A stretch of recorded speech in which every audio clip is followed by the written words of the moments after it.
RJ अकॅडमीमध्ये सर्वांचे स्वागत आहे. मी रेश्मा गोळे तुमचे सहर्ष स्वागत करते. आरजे अकॅडमी या यूट्यूब चॅनल जर तुम्ही सबस्क्राईब केलं नसेल तर नक्की करून ठेवा.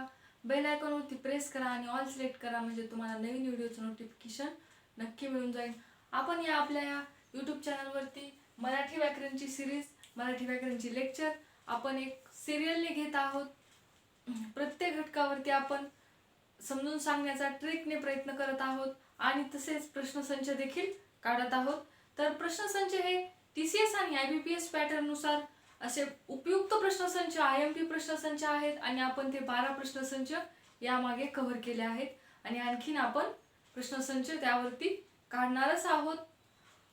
त्याचा तुम्हाला तुमच्या परीक्षेसाठी फायदा होणारच आहे आणि तुमच्या परीक्षेला त्याच्यातून काही ना काही फुल ना फुलाची पाकळी तरी तुम्हाला मदत होणारच आहे.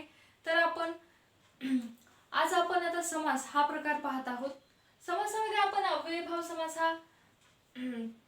अव्ययभाव समास आणि त्याचे पडणारे उपप्रकार या अगोदरच्या लेक्चरमध्ये आपण पाहिले आहे आणि त्या अगोदर आणखीन एक लेक्चर आहे, त्यामध्ये आपण काय केलं आहे तर सर्व जे समासाचे प्रकार आहेत त्यांच्यामध्ये काय फरक आहे हे आपण एकाच व्हिडिओमध्ये किंवा एकाच लेक्चरमध्ये सांगण्याचा प्रयत्न केला आहे. आणि आपण आता तत्पुरुष समास हे पहा, समास ओळखायला काही अवघड नाहीये. त्याच्या थोड्याशा ट्रिक आणि थोडेसे त्याचे व्याख्या किंवा त्याच्या काही नियम हे जर तुम्ही लक्षात ठेवले तर तुम्ही समास नक्कीच ओळखू शकता.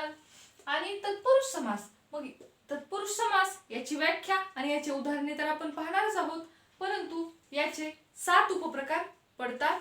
तर मग ते 7ही उपप्रकार आपण याच लेक्चरमध्ये कव्हर करणार आहोत, म्हणजे तुम्हाला पूर्ण तत्पुरुष समास म्हणजे काय हे एकाच लेक्चरमध्ये कळणार आहे आणि तुम्ही तुमच्या परीक्षेसाठी याच्यावरती एक कोणताही क्वेश्चन पडला तरी तुम्ही तो सोडवू शकणार आहात, म्हणजे तुमचे मार्क पक्के होणार आहेत.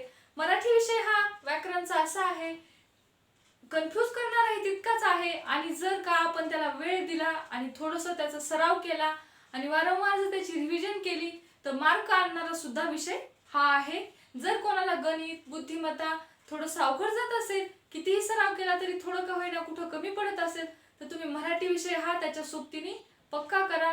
तुमचे मार्क वाढवायला खूप मदत करणार आहे आणि ते सगळं तुम्ही आरजे अकॅडमी या चॅनलवरती सोडा. तुम्ही चॅनल सबस्क्राईब करून ठेवा, म्हणजे तुमचे मराठीचे मार्क कुठेही जाणार नाहीत, पक्केच होणार आहेत. चला तर मग तत्पुरुष समास दुसरे पद तत्पुरुष समासची व्याख्या पाहूया आपण. तत्पुरुष समास, समासाचा दुसरा पडणारा प्रकार आहे हा. पहिला आहे अव्ययभाव समास, हा आहे तत्पुरुष. मग अव्ययभाव मध्ये काय आहे? पहिलं पद प्रधान आहे. तत्पुरुष समास मध्ये काय आहे? दुसरे पद प्रधान असते. दुसरे पद प्रधान असते. समासाचा विग्रह करताना अर्थाच्या दृष्टीने गाळलेला शब्द किंवा विभक्ती प्रत्यय लावावा लागतो. हे विभक्तीचे प्रत्यय पाठ आहेत का तुम्हाला? पंचमी, द्वितीया, प्रथमा, तृतीया, षष्टी हे विभक्तीचे प्रत्यय तुम्ही पाठ करून ठेवा. आपण त्याच्यावरती देखील एक लेक्चर घेणारच आहोत. मग प्रत्यय लावावा लागतो. मग दुसरं पद प्रधान असतं आणि विभक्तीचा प्रत्यय लावावा लागतो म्हटलं की तत्पुरुष समास आला. तर मग तत्पुरुष समासचं उदाहरण पाहूया. तोंडपाठ. तोंडपाठ, मग त्याचा विग्रह हा झाला सामासिक शब्द. सामासिक शब्द आणि हा झाला विग्रह. जे आपण या शब्दाची फोड करतो किंवा तो शब्द आपण फोड करून लिहितो त्यालाच आपण काय म्हणतो? विग्रह म्हणतो. मग तोंडपाठ या शब्दाची फोड कशी केली जाईल किंवा त्याचा विग्रह काय होईल? तोंडाने पाठ. तोंडाने पाठ. मग हे ने हा काय आहे? तर हा आहे विभक्तीचा प्रत्यय. यालाच विभक्तीचा प्रत्यय असे म्हणतात आणि हा प्रत्यय लावला की समजायचं तत्पुरुष समासाचं उदाहरण आहे. मग दुसरा आहे कंबरपट्टा. मग कंबरपट्टा या शब्दाचा विग्रह कसा होईल? कमरेसाठी पट्टा. कमरेसाठी पट्टा. मग हा साठी प्रत्यय जोडून आलेला आहे, त्यामुळे साठी नाही, साठी ई हा प्रत्यय येईल याच्यामध्ये आणि मग कंबरपट्टा हे देखील तत्पुरुष समासाचंच उदाहरण आहे. अनिष्ट, नाही इष्ट ते. नाही इष्ट ते, ते हे काय आहे? विभक्ती प्रत्यय आहे.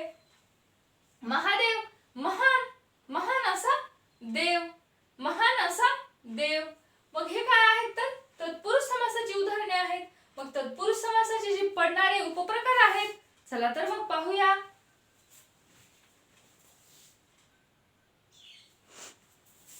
चला तर मग आता तत्पुरुष समासाचे आपण याच्यामध्ये 4 उपप्रकार कव्हर करणार आहोत. आपल्या जागेची कमतरता असल्यामुळे आपण 4 घेणार आहोत आणि नंतर उर्वरित घेऊया. तर चला मग विभक्ती तत्पुरुष. पहिला पडणारा उपप्रकार काय आहे? विभक्ती तत्पुरुष.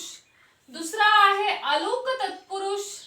तिसरा आहे उपपद तत्पुरुष आणि चौथा आहे नत्र तत्पुरुष. तर मग चला तर त्यांचे काही ट्रिक्स आणि उदाहरणे पाहूया. मग विभक्ती तत्पुरुष समासाची ट्रिक आहे की त्यामध्ये विभक्ती प्रत्यय लागतो. विभक्ती प्रत्यय लागलेला असतो. मग त्याचं उदाहरण आहे सुखप्राप्त. त्याचा विग्रह आहे सुखाला प्राप्त. ला हा विभक्ती प्रत्यय लागून आलेला आहे, जोडून आलेला आहे. आणि दुसरं उदाहरण आहे गायरान. गायीसाठी रान. त्याचा विग्रह आहे गायीसाठी रान. मग याच्यात देखील विभक्ती प्रत्यय लागलेला आहे. जन्मखोड. जन्मापासून खोड. त्याचा विग्रह आहे जन्मखोडचा विग्रह आहे जन्मापासूनची खोड. वनभोजन. हे 5 सामासिक शब्दांमध्ये तुम्हाला विग्रह योग्य प्रकारे करता आला पाहिजे, तरच तुम्हाला ते कळणार आहे की कोणत्या समासाचं उदाहरण आहे. वनभोजन, वनातील भोजन. 5वा आहे पान कोंबडा. पाण्यातील कोंबडा. तर हे झाला विभक्ती प्रत्यय आणि याची ही उदाहरणे आहेत. चला तर आता दुसरा उपप्रकार आहे अलुक तत्पुरुष. मग अलुक तत्पुरुष समासामध्ये काय आहे? पूर्वपदाच्या विभक्ती प्रत्ययाचा लोप होत नाही. म्हणजे ज्या शब्दामध्ये विभक्ती प्रत्यय लागून ते शब्द जो तयार झालेला आहे त्या शब्दाचा किंवा त्या प्रत्ययाचा लोप होत नाही. म्हणजे तो शब्द तसाच राहतो, त्याचा विग्रही होत नाही आणि त्या शब्दातील काही लोपही होत नाही. मग ते काय आहेत शब्द? तर संस्कृत मधून आलेले शब्द आहेत. हे आहेत अलुक तत्पुरुष समासाची उदाहरणे. आणि एकच आहे मराठीतून आलेला, मग आहे युधिष्ठिर. मग युधिष्ठिर अलुक तत्पुरुष समासाचं उदाहरण काय? मग युधिष्ठिर याचा काही याच्यातील प्रत्ययाचा लोप होत नाही. दुसरा आहे पंकेसह. तिसरा आहे सरसित आणि चौथा आहे कर्मणी प्रयोग. आणि मराठीतून आलेला एक शब्द आहे तो आहे तोंडी लावणे. हे आहेत अलुक तत्पुरुष समासाची उदाहरणे. पूर्वपदाच्या विभक्ती प्रत्ययाचा लोप होत नाही. आता तिसरा उपप्रकार आहे उपपद तत्पुरुष समास. मग दुसरे पद प्रधान असते व धातू साधित असते. दुसरं पद प्रधान आहे उपपद तत्पुरुष समास मध्ये आणि धातू साधित असते. तर चला तर उदाहरण पाहूया. मग कुंभार. मग कुंभारचा विग्रह कसा होईल? कुंभ करणारा. ग्रंथकार. ग्रंथ करणारा. जलद. जल देणारा. द्विज. दोनदा जन्मणारा. ही आहेत उपपद तत्पुरुष समासाची उदाहरणे आणि ही त्याची ओळखण्याची ट्रिक किंवा व्याख्या म्हणूया. नत्र तत्पुरुष समास. नत्र म्हणजे नाही. पहिले पद नकार दर्शक असते. नत्र तत्पुरुष समास यावरून लक्षात ठेवायचं, पहिलं पद नकार दर्शक असते. मग नकार, मग काय? अयोग्य. मग याचा विग्रह कसा केला जाईल? योग्य नसलेला. अहिंसा. हिंसा नसलेला. ही आहेत नत्र तत्पुरुष समासाची उदाहरणे. तर हे चारही उपप्रकार तत्पुरुष समासाचे तुम्हाला समजले का? समजले असतील तर डिस्क्रिप्शन बॉक्स मध्ये कमेंट मध्ये यस टाइप करा आणि व्हिडिओला लाईक करा. उर्वरित प्रकार पाहूया. चला तर उर्वरित जे उपप्रकार राहिले आहेत ते आपण पाहणार आहोत. कर्मधारय समास, द्विगु समास आणि मध्यम पदलोपी समास. हेही तितकेच महत्त्वाचे आहेत. व्हिडिओ जरी मोठा होत असेल तरी स्किप न करता पहा. तुमचा तत्पुरुष समास आणि त्याचे पडणारे उपप्रकार हे एकाच लेक्चर मध्ये आपण कव्हर करून घेणार आहोत. तुमचा वेळ न वाया घालवता चला तर मग दोन्ही पदे प्रथमा विभक्तीत असून पहिले पद विशेषण असते. कर्मधारय समास मध्ये काय असतं? दोन्ही पदे प्रथमा विभक्तीत म्हणजे प्रत्यय नसतो. प्रथमा विभक्तीमध्ये प्रत्यय लागलेला नसतो. पहिले पद विशेषण असते. मग महादेव. महान असा देव आहे का? याला प्रत्यय लागलेला तर नाहीये. महान असा देव यालाही प्रत्यय लागलेला नाही. नाहीये आणि पहिलं पद जे असतं ते विशेषण असतं. देव कसा आहे? महान असा देव. दुसरं उदाहरण आहे रक्तचंदन, रक्तासारखे चंदन. रक्तासारखे चंदन, तर मग हे कर्मधारय समास प्रथमा विभक्तीत म्हणजे प्रत्यय नसतो आणि पहिलं पद हे काय असतं? विशेषण असतं. नरसिंह हे पहा, तुम्ही अर्धवट बघितलं किंवा अर्धवट लेक्चर पाहिलं तर तुम्हाला पुढील प्रकार तर समजणार नाहीतच, परंतु तुम्हाला नेमकं कळणारही नाही की त्या दुसऱ्या उपप्रकारामध्ये आणि या उपप्रकारामध्ये काय पडलेला फरक आहे.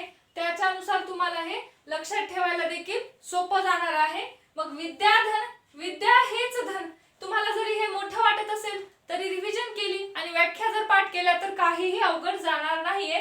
नरसिंह, सिंहासारखा नर, याला देखील प्रत्यय नाहीये आणि हे काय आहे तर सिंहासारखा नर हे विशेषण आहे. विद्या हेच धन, धन म्हणजे काय आहे? विद्या म्हणजे हे विशेषण वापरलं आहे. तर चला मग आता कर्मधारय समास झाला आपला पाहून. महादेव, रक्तचंदन, नरसिंह आणि विद्याधन हे कर्मधारय समासाची उदाहरणे आहेत. आता द्विगु, द्विगु म्हणजे काय? मग पहिले पद संख्या विशेषण असते आणि समूह सुचवला जातो, म्हणजेच द्विगु समास विशेषण असते आणि संख्या सुचवली जाते, त्यालाच आपण द्विगु समास असे म्हणतो. चला तर आवाज येतोय का पण माझा? चला तर मग आता काय आहे मग याच्यामध्ये उदाहरण पहिलं आहे त्रिभुवन. त्रिभुवन, त्रि म्हणजे काय? मग तीन, तीन भुवनांचा समुदाय याचा विग्रह केला जाईल.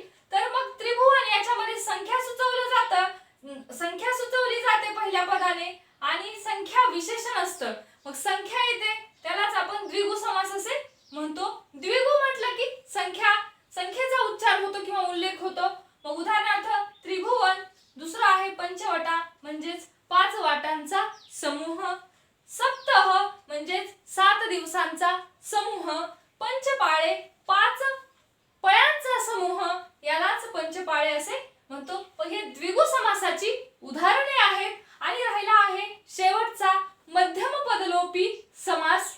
पहिल्या पदाचा दुसऱ्याशी संबंध दाखवणारा शब्द लुप्त असतो म्हणजे लपलेला असतो, यालाच मध्यम पदलोपी म्हणजे मधलं जे पद असतं दोघांबद्दल विग्रह केल्याच्या नंतर जे येतं किंवा दुसऱ्याशी संबंध दाखवणारं जे असतं ते लुप्त असतं, त्यालाच आपण मध्यम पदलोपी समास असे म्हणतात. तुमच्यासाठी मी इतकं फास्ट एकाच लेक्चर मध्ये हे पूर्ण उपप्रकार कव्हर करण्याचा प्रयत्न केला आहे, त्यामुळे व्हिडिओ शेवटपर्यंत पहा असतो. मग याचं उदाहरण काय आहे? साखर भात. मग साखर भात याच्यामध्ये काय लुप्त आहे? साखर घालून केलेला भात, याला आपण साखर भात असे म्हणतो आणि हे उदाहरण आहे मध्यम पदलोपी समासाचं. दुसरं आहे कांदे पोहे. कांदे घालून केलेले पोहे, यालाच कांदे पोहे असे म्हणतात. तिसरं आहे पुरणपोळी. पुरण घालून केलेली पोळी, हे आहे मध्यम पदलोपी समासाचं उदाहरण. आणि घोडेस्वार, घोडा असलेला स्वार. गुळंबा, गुळ घालून केलेला आंबा, हे देखील मध्यम पदलोपी समासाचीच उदाहरणे आहेत. तर विद्यार्थ्यांनो, तुम्हाला हा चॅप्टर समजला का? आणि समजला असेल तर व्हिडिओला लाईक करायला विसरू नका. तुम्ही जर व्हिडिओला लाईक केला तर मला समजेल की मी शिकवलेलं तुम्हाला काहीतरी समजत आहे आणि तुमच्या काहीतरी त्याच्यातून फायदा होत आहे. आणि चॅनलला सबस्क्राईब करायला विसरू नका. धन्यवाद. भेटूया अशाच व्याकरणच्या नेक्स्ट व्हिडिओमध्ये.